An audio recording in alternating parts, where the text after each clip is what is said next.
Recording has started out. I'll share the screen.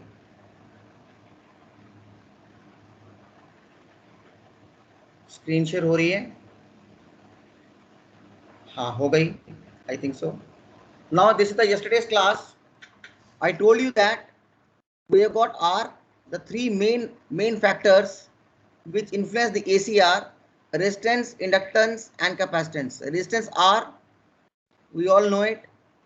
When the current IR passes through the resistance, what is resistance? Resistance is the property to oppose the flow of AC or DC. So the property of a resistor to oppose the flow of AC or DC is called resistor, and its unit is ohms. Similarly, the property of inductor to stop or to oppose the AC current is reactance. It is called inductive reactance, XL. Okay. And similarly, so its unit is ohms, just like resistance. Similarly, the property of capacitance to oppose the flow of current, AC current, is called as capacitive reactance. Okay.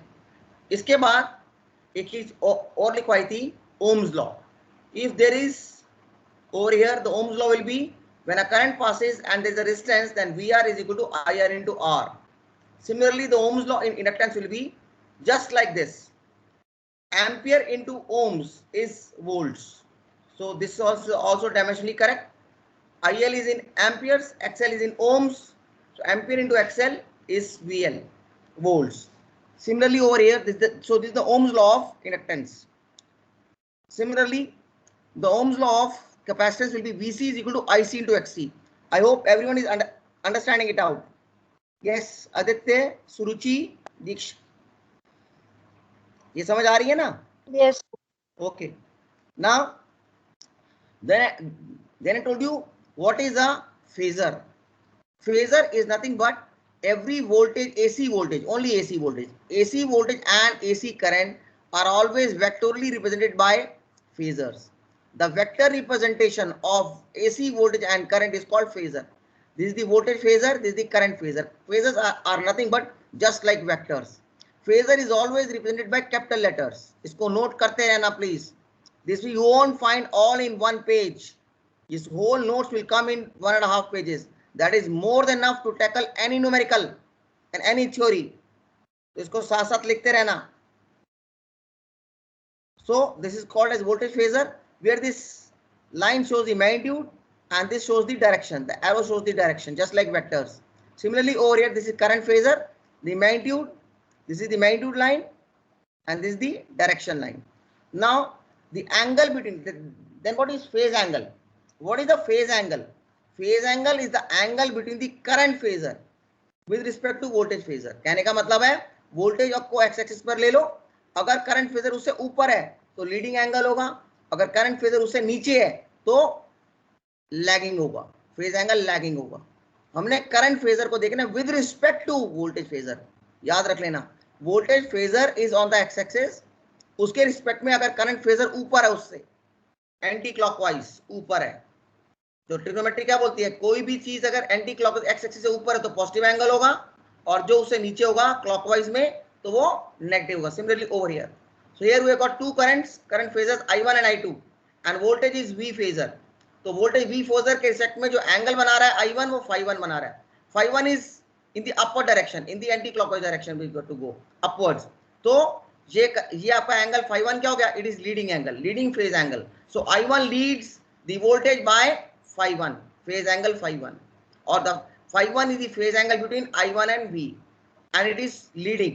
Phase angle is leading. Leading का मतलब current is leading than the voltage. Leading का मतलब current is leading. The current phasor is leading the voltage phasor. The current phasor I1 is leading the voltage phasor V. So it is leading phase angle phi1. But over here, if you see I2, I2 is lagging V. So it is lagging phase angle. Phi2 is lagging phase angle. Phase angle हमेशा leading और lagging के साथ लिखा जाता है, अकेला नहीं लिखा जाता, बिकॉज उसमें लीड और लैग दोनों आता है. Phase angle is the angle between current end voltage, and it definitely lead और लैग. अगर करंट लीड कर रहा है, ऊपर की तरफ है, तो लीडिंग फेज एंगल, अगर करंट फेजर नीचे है वोल्टेज से तो लैगिंग फेज एंगल. सो इस चीज का ध्यान रखना, what is leading and lagging. ये किसी बुक में नहीं मिलेगा, बहुत मुश्किल से मिलता है, बहुत ही मुश्किल से. You get it after quite a long time. तो इसको नोट कर लो, मैंने आपको पहले ही बता दिया what is the phase angle, what is phase? First, what is phase? What is a phasor and what is phase angle? दोनों चीजों का ध्यान रख लो, फेजर क्या और फेज एंगल क्या है. वेरी वेरी इंपॉर्टेंट, इसको नोट कर लो. You will not get everywhere and you will keep on confusing because of phasor and phase angle. पूरी ऐसी हो जाएगी, पता नहीं लगेगा फेजर क्या और फेज एंगल क्या. वोल्टेज और करंट के बीच में they are always represented in by vectors. The vector representation जो होती है वोल्टेज एसी वोल्टेज और एसी करंट, उसको फेजर बोलते हैं. Phasor are nothing but just like vectors. ये उसका मैग्नीट्यूड बताता है और ये एरोज का डायरेक्शन बताता है. फेजर वोल्टेज का हो या करंट का हो, उनको कैपिटल लेटर से लिखा जाता है. Okay, what is phase angle now? Phase angle is the angle between the current phasor with respect to voltage phasor. It is the angle of the current phasor with respect to voltage phasor. इसको note कर लो.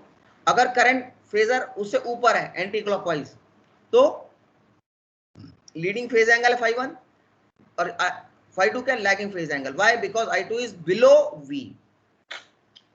ये बात सबको समझ आ गई होगी. Okay, now will proceed. Till now it is clear? Yes. Aman, Ajay, Diksha, Rudransh, Aman Garg, Ansh, yes sir. Raja Babu. ये कल हुआ था, मैंने एक बार उसका आदित्य मैंने इसका एक रिकैप दे दिया आपको, रिवीजन दे दी. कॉपी में लिखते रहना बेटा, नहीं तो बाद में बहुत दिक्कत होगी. Lot of problems, you will have lot of problems with this. Make it very clear. And AC is 70% of the whole syllabus. ठीक है. Now come to something more. Now मैं दोबारा से इसको कर देता हूं. आर एल और ये सी. तो पहले मैंने क्या बताया था? ये आपका आर आ गया, ये आपका एल आ गया, ये आपका सी आ गया. Voltage across this is V are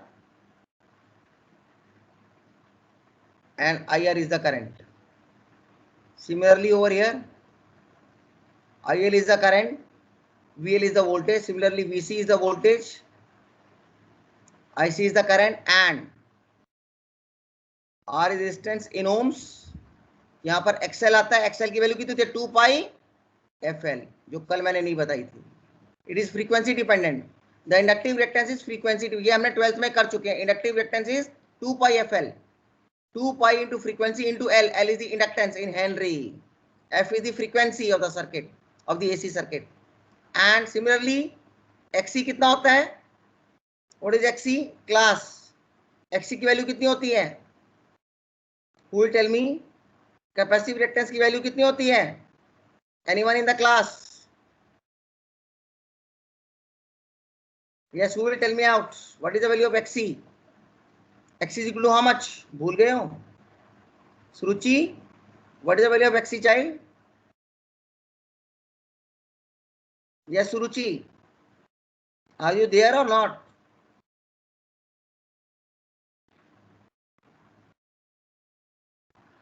Yes.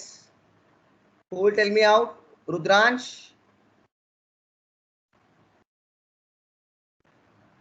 Okay. Sir, 1/2 pi FC. Very good. बोला करो यार, आप अच्छे बच्चे. मुझे पता आपकी फीडबैक है मेरे पास, बाद में बता दूंगा कहां से. ओम्स. बोला करो, अच्छा लगता है, पता है टीचर को बहुत अच्छा लगता है. ओम्स लॉ बेटे, इसको जैसे मैं लिख रहा हूं प्लीज वैसे ही लिखना. नोट्स रह जाएंगे और कोई रहेगा नहीं. V R is equal to I R into R. इससे आप कोई न्यूमेरिकल कर सकते हो, कोई भी चैलेंज. मैं इसके बेस पे सारे न्यूमेरिकल करके दिखाऊंगा, सारे जितने आज तक आए हैं.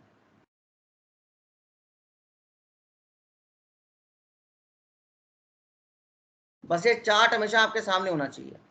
ये ओम्स लॉ हो गया. थर्ड क्या था? Phase angle.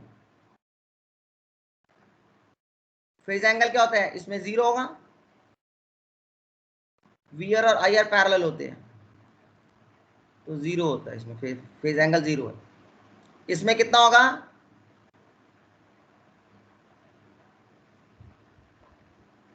ये करंट है, ये वोल्टेज है.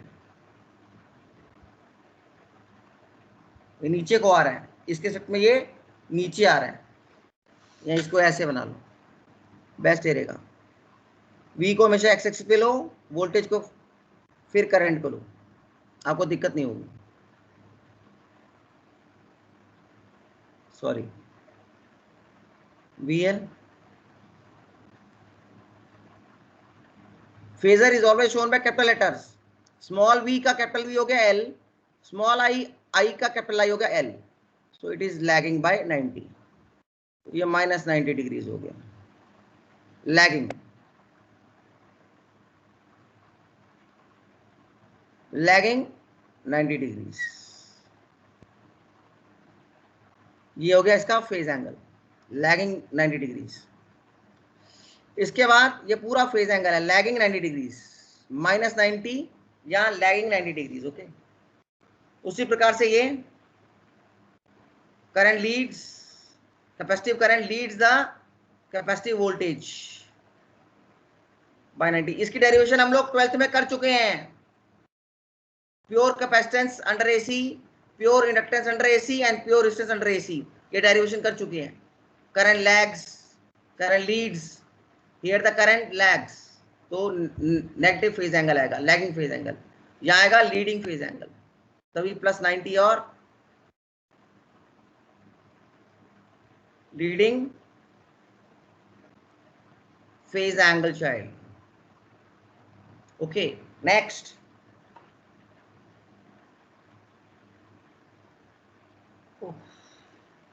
तो इन चीजों को आप ध्यान रखिए, these are very very must. अगर ये 4-5 पॉइंट आपने ध्यान में रख लिए, you can do anything into it, you can do anything. Okay, आप कुछ भी कर सकते हैं। तो इसके बेस पे, ये 3 पॉइंट्स के बेस पे अब आपको मैं सारा सिस्टम दिखाऊंगा। Everything is based on this 3। आपको फेजर क्लियर हो गया। फेजर मैंने बताया था, फेजर किसका होता है, वोल्टेज और करंट का बनता है, कभी भी ओम्स वाले का नहीं बनेगा। जिसका यूनिट ओम्स है उसका फेजर डायग्राम नहीं बनता।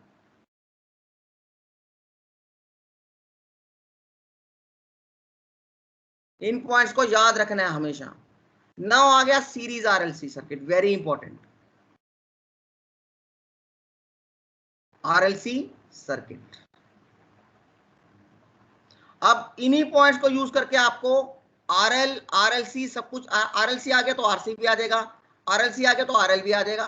ठीक है, तो अब आ गया आपका, ये हो गया मेरा आर, ये हो गया मेरा एल, और ये हो गया मेरा सी। अब ये तीनों सीरीज में है और इसमें वोल्टेज लग गया V, जिसका फेज डायग्राम बनेगा कैपिटल V, और ये करंट पास कर गया I, टोटल करंट हो गया I। जब ये करंट पास करेगा, यहाँ से पास करेगा, बिकॉज एसी सिग्नल लगाया, एसी करंट फ्लो करेगा। जब एसी करंट फ्लो करेगा तो ये कंडीशन आएगी। जब यही करंट आर के थ्रू जाएगा तो इसके अक्रॉस वोल्टेज आएगा VR। वही करंट जब यहाँ से जाएगा तो वोल्टेज आएगा VL because of Ohm's law, और यही करंट जब यहाँ से जाएगा सी से तो वोल्टेज आएगा VC। Am I right? Any doubts till now? Class Aditya, Diksha, don't miss these classes. I am telling you, you will have a very big problem in AC. Those who are missing, I am seeing only 19 students, they can never survive. अगर यही नहीं किया तो BW पास नहीं होते, लिख लेना आप, जितनी मर्जी कॉपी कर लेना, नहीं होगा, AC पास नहीं होता। AC is 70% of the whole syllabus. You cannot pass your paper. Exam पास नहीं कर पाओगे और सेशनल भी नहीं पास कर पाओगे। तो मैं इसलिए आपको बहुत ध्यान से कर रहा हूँ। Am I right Raja Babu, Ansh, Atreja, Aman, यहाँ तक कोई दिक्कत? Ajay, no sir, Diksha, please. हाँ, तो हम बैक आते हैं इस पे। बिल्कुल मैं आपको ऐसे समझाऊंगा जैसे आप समझ लो कि डीसी कर रहे होगे एसी, लेकिन यूज करोगे डीसी का कंसेप्ट, आपको दिक्कत ही नहीं होगा। आप बोलोगे सर ये तो बहुत ही ईजी है। इन 3 पॉइंट्स को जिंदगी में कभी नहीं भूलना, जबकि ये 3 पॉइंट्स आपको क्लास में 12वीं क्लास के बच्चों को की तरह आपको बता देने चाहिए थी। कभी आप मार ही नहीं खाते ये फेजर फेज एंगल से। चलो कोई दिक्कत नहीं। अब इसके बाद हमने देखा, जब हमने एसी वोल्टेज लगा, आरएलसी को सीरीज में लिया, उसमें एसी वोल्टेज दिया, जैसे एसी सोर्स दिया तो एसी करंट फ्लो कर गया। जब एसी करंट आर से पास करेगा तो ओम्स लॉ बोलता है वीआर आएगा, वही एल से पास करेगा तो ओम्स लॉ बोलता है वीएल आ जाएगा। आई जब सी से पास करता है तो ओम्स लॉ बोलता है वीसी आ गया। तो VR, VL and VC are the voltage across R, L and C when the AC current passes through it. अब ये पॉइंट तो हो गया, तो ये तीनों डायग्राम यहां पर आ रहे हैं, ये देख लो, ये तीनों डायग्राम यहां पर आ रहे हैं, चेक करो इसको। ये चार्ट आपको बार बार काम आएगा बेटा जिंदगी भर। इसके बाद कुछ ऑपोजिशन भी होगी इसमें, एक्सेल, यहां पर एक्सेल होगी, यहां आर होगी, यहां पर एक्सी होगी, ये लिखा। Is it right? उसी प्रकार से फेजर डायग्राम भी बनेगा। अब इस पूरे सर्किट का फेजर डायग्राम कैसे बनेगा? इंडिविजुअल का तो बन गया, आर का ये, इनको यूज कर कर, इंडिविजुअल को यूज कर कर हम लोग इस पूरे का फेजर डायग्राम बना सकते हैं। अब इसमें सबसे बड़ी बात, फेजर डायग्राम कैसे बनाते हैं, very very important. No book, no book, no Google gives how to draw the phasor diagram completely. Partial में मिल जाएगा, completely no one, no Google, no Yahoo, no one, no one gives, and we don't give also, we don't try to, because this is very important from all your competition point of view. That's why it is not, it is censored, almost censored, it is almost censored। चीज tough नहीं है, लेकिन चीज को बताया नहीं जाएगा तो वो टफ बनेगा, उसकी वैल्यू बनेगी कहते हैं मार्केट में। Now you see what happens when the current passes through it, there is a VR across R, VL across L, and VC across C। Fine। Now what happens, अब ये total voltage है और total current है। अब बताओ series के अंदर कौन सी चीज कांस्टेंट रहेगी? करंट कांस्टेंट रहेगा कि वोल्टेज? हैं जी? इस पूरे सर्किट में कौन सा चीज कांस्टेंट है ऑल थ्रू आउट? करंट। क्या, जोर से बोलो। Current sir. Very good. तो करंट फेजर को एक्स एक्सिस पर बनाया जाएगा, करंट को एक्स एक्सिस पर बनाया जाएगा। क्यों बनाया जाएगा? ये मेरे घर से नहीं आया, ये कोई गूगल, कोई याहू, कोई नहीं बताएगा। सीधा डायग्राम बना देगा, 12वीं की प्रदीप भी बना देती है जो कि 800 रुपए की आती है, सीधा बना देती है, कह रहे मेरे घर से आया, ले ले इसको। No one will tell you, this is censored. The phasor which is constant और कॉमन फॉर ईज, इजी बनाने के लिए फेजर डायग्राम को, कॉम्प्लेक्सिटी हटाने के लिए, is always drawn on the x axis. जो भी चीज कांस्टेंट होती है, जो भी फेजर कांस्टेंट होता है, उसको एक्स एक्सिस पर बनाया जाता है, सबका फेजर डायग्राम इजी बन जाएगा, नहीं तो बहुत डिफिकल्ट बनेगा। तो ऐसे सीरीज आरएलसी में करंट कांस्टेंट है तो करंट को यहां बनाएंगे। तो यही करंट जब आर के थ्रू पास करता है तो उसमें आ गया वी आर, वी आर आ गया। अब आपको पता है आई एंड वी आर, इनमें एंगल कितना होता है? 0।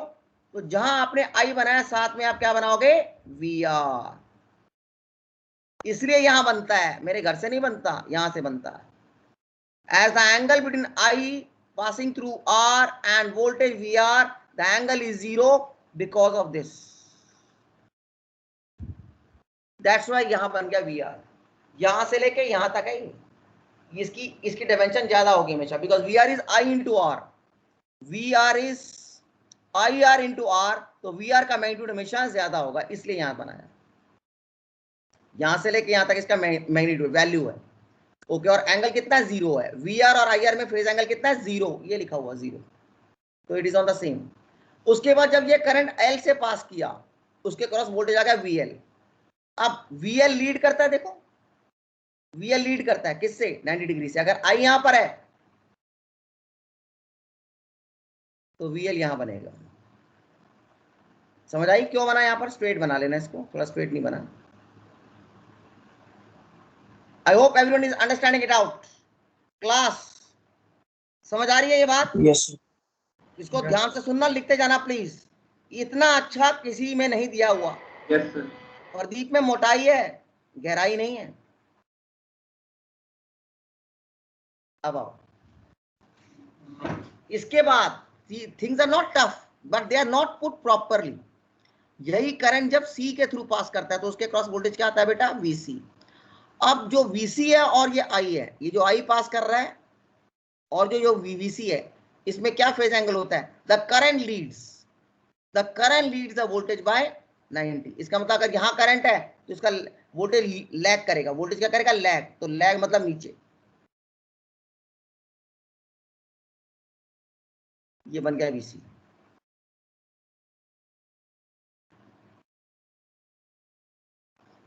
फेजर हमेशा आपका कैपिटल लेटर होता है। अब आपको बताओ तीनों फेजर आ गए, वीआर भी आ गया, वीएल भी आ गया, वीसी भी आ गया, चेक कर लो। सेम करंट के कारण वीआर भी आ गया, वीएल भी आ गया, VC. And phasors are nothing but vectors, तो they have to be dealt like vectors. Suppose कर लेते हैं वीएल की वैल्यू वीसी से ज्यादा है, वीएल फेजर की वीसी से वैल्यू ज्यादा है, तो नेट क्या बन जाएगा यहां पर, यहां से लेके यहां तक VL minus VC, VL minus VC, difference जो भी ज्यादा हो। सपोज मान लेते हैं वीएल ग्रेटर है, वीएल माइनस वीसी, ये बन गया वीएल माइनस वीसी फेजर। अब इस वेक्टर को या इस फेजर को वीएल माइनस वीसी को मैंने यहां मूव कर दिया,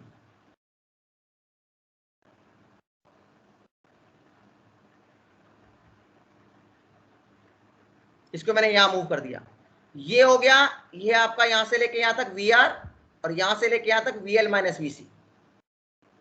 अब एक ट्राइंगल बन गया, VR plus VL minus VC, VR plus VL minus VC will be equal to total voltage V. ये आ गया total voltage V. Total voltage applied voltage V is equal to phasor representation of VR and VR, VL and VC. Is it right? Now the angle between the total voltage and the total current क्या होता है? The angle between the total voltage and the total current is always called phase angle.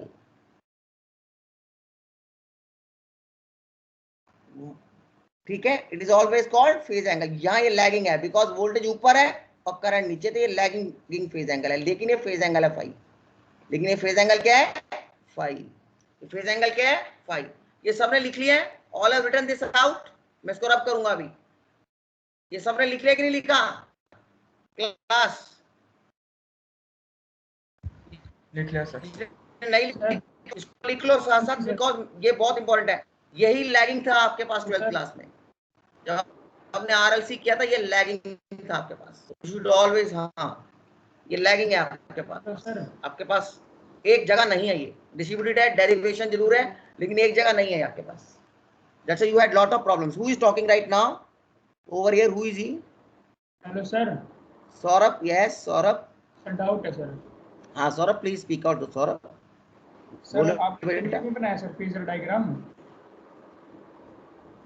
Hello और बेटा sir phasor diagram. हाँ बोलो बेटा, आवाज आ रही है मेरे को, बताओ। सर बीएल लैग कर रहा है, लीड कर रहा है सर। क्या कर रहा है?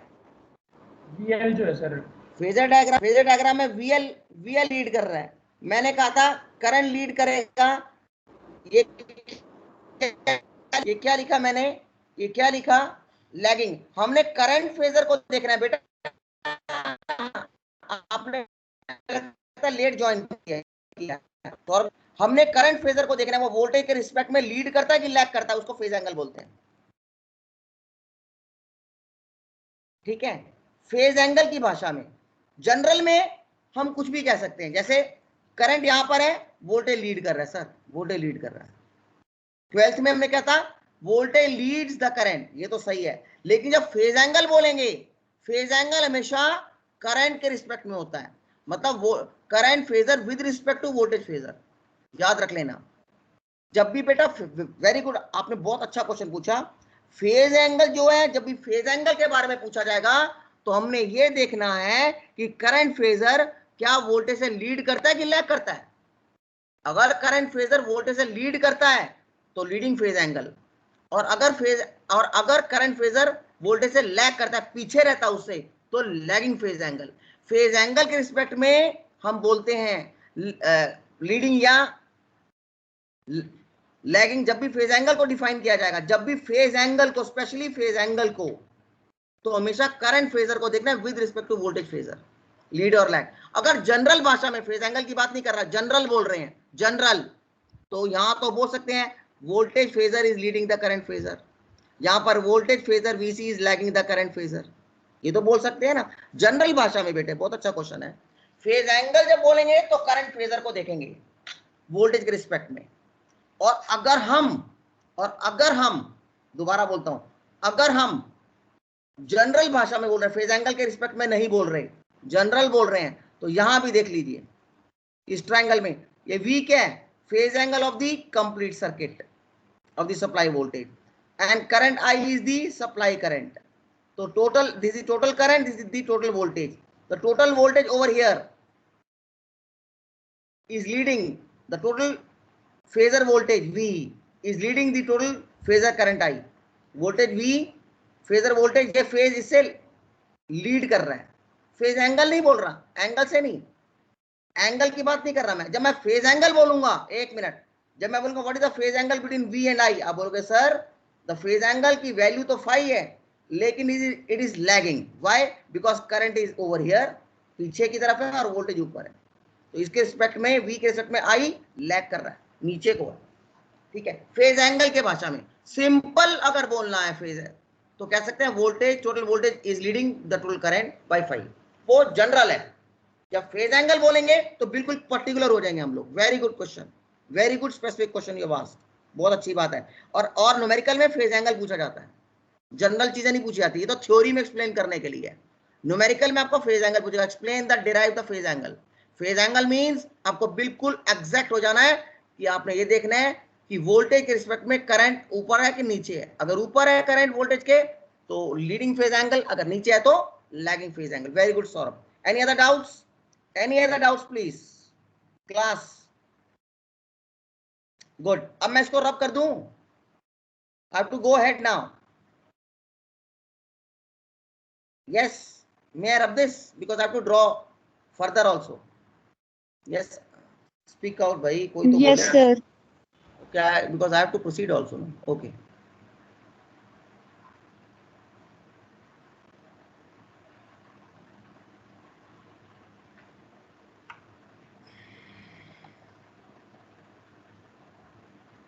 Now we see over here how to get. ये ट्राइंगल में थोड़ा दोबारा और थोड़ा सा ठीक बना लेता हूं. ये आपका VR हो गया, ये आपका जनरल करंट हो गया,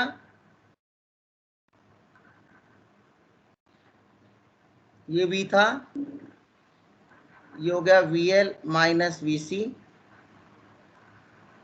ये आपका VC हो गया,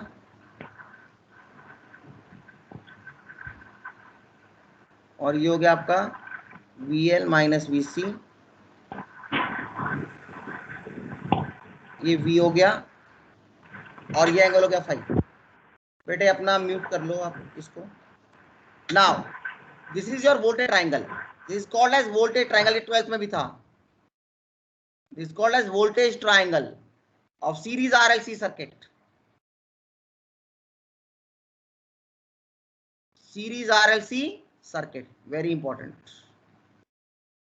Series RLC, because RLC are in series, series RLC circuit का voltage triangle है ये. अब ध्यान से देखना यहां पर क्या हो रहा है. ये VR by Ohm's law क्या था, I, यही करंट I into R. मैंने फेजर के रिस्पेक्ट में लिख दिया. What is over here now? VL is equal to कितना था, I into XL. यही था ना, VL is equal to I into XL. Phasor के रिस्पेक्ट में लिख लिया कैपिटल में. VC is equal to I into XC. Same current when passing through it, Ohm's law will be across C will be V is equal to I into XC. यही पढ़ा था ना हमने. Any doubts in this? So V के बदले क्या आ जाएगा, I into R, यहां पर आ जाएगा I into XL and I into XC. I बाहर, XL minus XC, और ये VR, this VR will be equal to I into R. अब इस ट्राइंगल को देखो, इसमें I कॉमन है. All the three sides have got I common. यहां भी I कॉमन है, यहां भी I कॉमन है, यहां भी I कॉमन है. What are similar triangles? 12th class में हमने BPT किया था. Two triangles are said to be similar when the sides are proportional and their angles remain same. Two triangles are said to be similar, बड़ा हो या छोटा हो size से कोई मतलब नहीं है, देयर साइड्स आर प्रोपोर्शनल, उनके साइज प्रोपोर्शनल होते हैं। और ये v हो गया आपका, सॉरी ये v हो गया आपका I into Z. Z is the total impedance of the whole circuit, impedance of the whole circuit, I into Z, where Z is also having a unit of ohms. Z is also got the unit of ohms. It is called impedance. Impedance means the total resistance offered by RL and C.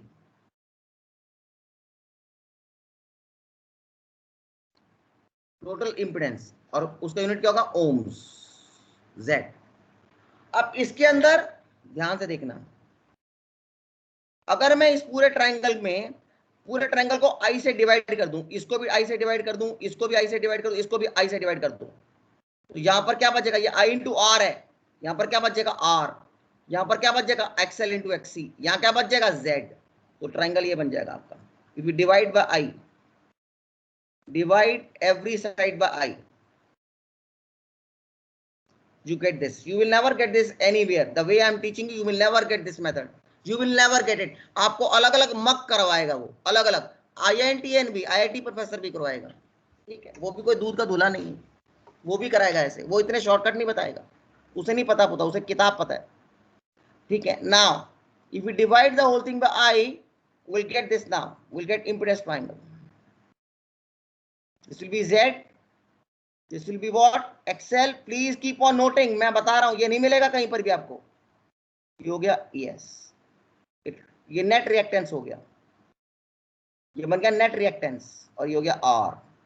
इस triangle को बोलते, अब ये दोनों triangle similar हैं because their sides are proportional. अगर इस triangle में हर साइड को I से मल्टीप्लाई करोगे तो वोल्टेज ट्राइंगल बन जाएगा. तो क्या बन जाएगा, voltage triangle. Total voltage is equal to voltage across R and difference of the voltage across inductance.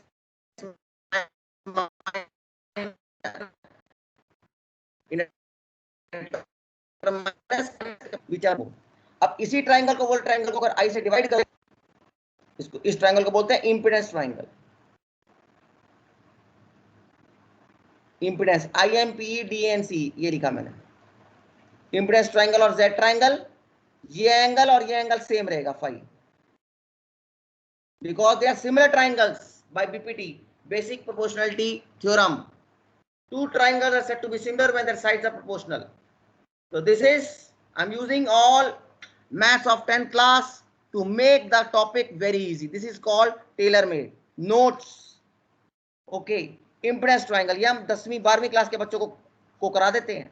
impedance triangle, इसको बोलते हैं impedance triangle, बच्चा भूलता ही नहीं है. इसके बाद अगर इसी ट्राइंगल को I से मल्टीप्लाई कर लें,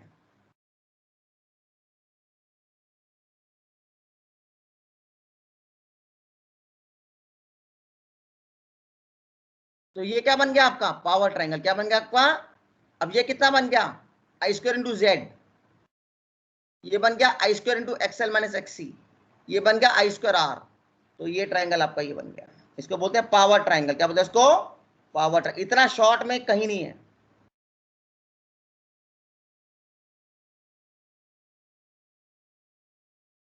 I square into R, I square into minus XC, और ये बन गया आपका, इसका भी एंगल फाई होगा. These three triangles are all similar because their sides are proportional. अगर इसको I स्क्वायर से डिवाइड कर दूंगा मैं इस ट्राइंगल को, तो ये बन जाएगा. इस पूरे ट्राइंगल को, इसको कहते हैं पावर ट्राइंगल. क्या बोले इसको, power triangle. Please note it, please note this thing out. These three triangles are similar triangles. One is called the voltage triangle. One is called, अगर उसी वोल्टेज ट्रायंगल को I से डिवाइड कर दोगे तो बन जाएगा इंपेडेंस ट्रायंगल. उसी वोल्टेज ट्रायंगल को I से मल्टीप्लाई कर दोगे बन जाएगा पावर ट्रायंगल. इसको नोट कर लो, आज के लिए इतना ही है. This is very important part. How do we get the three triangles from each other? Very important. ये कहीं ना दिया हुआ, एक दूसरे से लिंक कहीं नहीं है, जितना मर्जी गूगल कर लो, गूगल आपके पास है। I hope you understood this out. Yes, don't miss these classes, you can never pass, I'm telling you, because the way it is explained you won't find in the books, because it's the shortest method to explain the maximum, and this is given by when you have got complete mastery of the whole subject, then only you can think of this interrelation। एक से दूसरे को relate कैसे करना है, जो बच्चा कर लेता है वो एग्जाम में तैयारी कर लेता है, is able to explain, these are more than notes। So I told you how whenever I try to teach, try to keep note, because these are in the very condensed form and interrelated forms, एक दूसरे साथ ये relate करते हैं। तो इसको draw कर लिया? यस क्लास, आवाज नहीं आ रही। सुरुचि, आदित्य, अंश अटरेजा, यस ध्रुव त्यागी, साथ प्लीज नोट करते रहो, ये नहीं मिलेगा बुक में। Mukul Singh Baghel, Muskan, Piyush Carlson, Priyansh, I am not hearing them out. I heard from Saurabh, very good. You should also speak out. Yes, Mr. Raghav Gupta, are you there? So ultimately, this is for today. इसको note कर लो आप लोग और इसकी photo खींच के डाल दो। अमन, एनीवन, अमन, इसे डाल देता हूँ। इसको फोटो डाल दो इसके। How to derive the three triangles? पहले आता है वोले ट्रायंगल, उसको आई से डिवाइड करोगे बन जाएगा इम्पेडेंस ट्रायंगल, और उसी वोले ट्रायंगल को आई से मल्टीप्लाई तो वो बन जाएगा पावर ट्रायंगल। इसको डाल दो। सो आरएलसी सबसे इजी है, पहले आप आरएलसी बना लो, वीआरवीसी लिख लो, उसे वोले ट्रायंगल बना लो। वोले ट्रायंगल जैसे बनेगा उसको आई से डिवाइड कर दो, बोल जाएगा पावर ट्रायंगल बन जाएगा। उसी वोले ट्रायंगल को आई से मल्टीप्लाई करोगे पावर ट्रायंगल बन जाएगा। इससे सिंपल क्या होगा, ये मैंने 4 पेजेस को एक ही बार में खत्म कर दिया। और सबसे बड़ी बात है numerical solve along with theory, सारी थ्योरी कंप्लीट है इसमें। कल मैं बताऊंगा how to find the phase angle. Phase angle क्या होता है? It is the phase angle is between V and I. ये आपको फेज एंगल फाई है, total voltage and total current. यहाँ पर इस ट्रायंगल में ये है, ये फाई फेज एंगल हो गया, ठीक है। कल हम करेंगे पावर फैक्टर, वो होता है cos phi, cos of the phase angle. तो यहाँ पर कॉस फाई कितना आ गया, यहाँ आ गया आर बाय जेड, सॉरी ये आ गया वी आर बाय वी। यहाँ पर कितना आ गया आर बाय जेड, यहाँ पर कितना का I square R by I square Z, I square R by I square Z.